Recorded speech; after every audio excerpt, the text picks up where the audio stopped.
For the first time in over a decade, I had a chance to play Elite Dangerous with a friend, and it completely changed the way I see the game.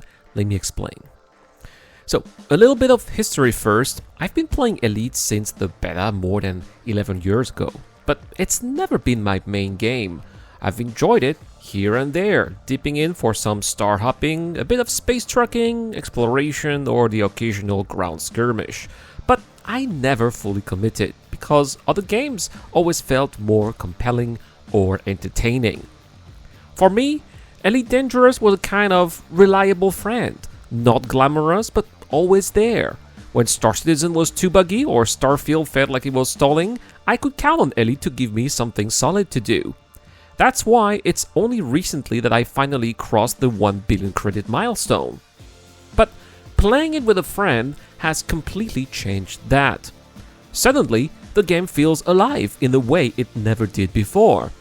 And that might just shift Elite Dangerous from being my filler game to being a game I truly invest in. That's why I was both terrified and excited when my friend Zio Crusher asked if we could play Elite together. We've flown side by side plenty of times in Star Citizen, but it was the first time we'd venture into Elite as a team. I didn't know what to expect, only that it would be a very different experience from the solitary routine I've grown used to.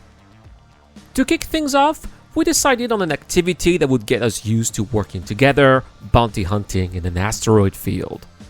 As luck would have it, there's currently a community goal focused on bounty hunting, so it was the perfect chance to earn some extra credit while teaming up.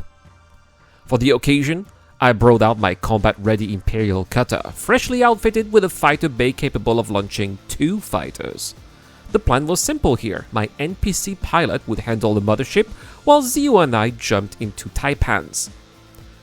Normally, when I do this kind of setup, I pilot the cutter myself and I let the NPC fly the fighter.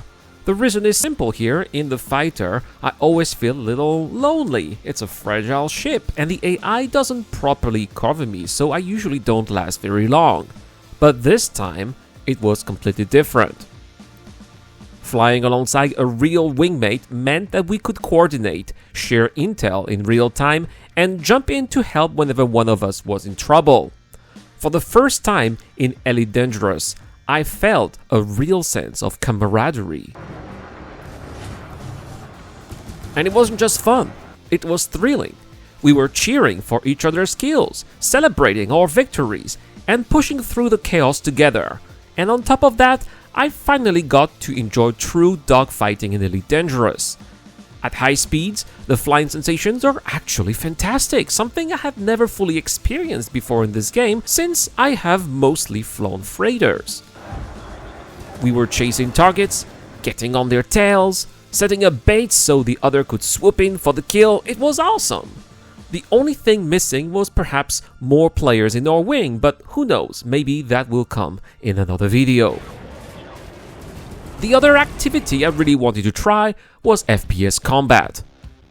I know many players finding underwhelming in Elite Dangerous, like my friend DG360 for example, but I personally enjoy it. It feels dynamic, the NPCs behave well, and there's always plenty of action. But I was curious, how would it feel with a friend by my side? Well, just like in Space Combat, it completely changed my experience. We had each other's backs. It was such a relief, for example, to know that I'd be covered whenever I had to reload or recharge my suit. And beyond that, there's only so much you can do or see from your own perspective. Having a teammate watching angles I couldn't see made the fights not only easier, but also far more immersive. I would say that this session was truly eye-opening, and the best part is we already have more sessions planned. Maybe we'll take the combat-ready cutter into the cargo hauling community goal, pretending to be just another vulnerable traders until griefers show up and suddenly find themselves facing 2 fighters ready for battle. I've been waiting for a moment like this for a long time actually. Or perhaps we'll try something more ambitious, maybe those tricky ground infiltration missions. I failed them pretty much every time I've tried them, so perhaps with a teammate, success will finally be within reach. Time will tell. But what about you? Have you played Elite Dangerous with a friend and did it change the way you see the game? Let me know in the comment section down below. I would love to hear your stories. And if you enjoyed this video, don't forget to like, subscribe for more, ring the bell so you don't miss the next adventures, and I will see you guys in the next one.